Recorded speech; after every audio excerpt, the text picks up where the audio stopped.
হাতে আর মাত্র একটা দিন, মঙ্গলে কালীগঞ্জ উপনির্বাচনের প্রচারের শেষ দিন।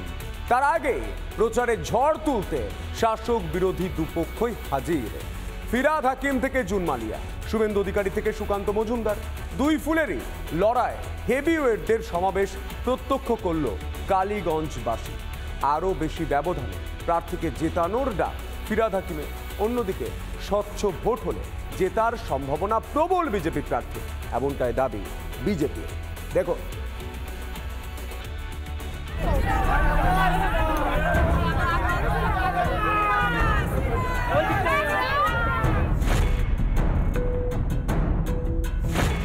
হাতে আর মাত্র কটা দিন, 19শে জুন কালীগঞ্জে বিধানসভা উপনির্বাচন। তার আগে দম ফেলারও ফুরসত নেই শাসক বিরোধী দুপক্ষের। এই নির্বাচনে রাজ্যের বিরোধী দল বিজেপি তারা কিন্তু আসন পেতে মরিয়া। ইতিমধ্যেই রাজ্যের বিরোধী দলনেতা শুভেন্দু অধিকারী, রাজ্য সভাপতি সুকান্ত মজুমদার সহ একাধিক বিজেপির প্রথম সারির নেতা নেতৃত্ব নির্বাচনী প্রচার করছেন। প্রচারে এসে একাধিক ইস্যুতে তৃণমূলকে বিঁধলেন বিজেপি নেতৃত্ব। লজ্জা লাগে যে বাংলায় একজন মহিলা মুখ্যমন্ত্রী আছে যে মা বোন দিদি বেটিদেরকে সম্মান দিতে জানে না, সুরক্ষা দিতে জানে না। তোষণ হবে না, সবার সন্তুষ্টিকরণ হবে।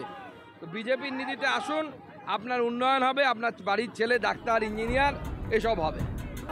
স্বচ্ছভাবে ভোট হলে মানুষ দুর্নীতির বিরুদ্ধে মুখ খুলবে বলে আশাবাদী বিজেপি প্রার্থী। তৃণমূলের ওপর ক্ষুব্ধ, ওদের সিন্ডিকেট,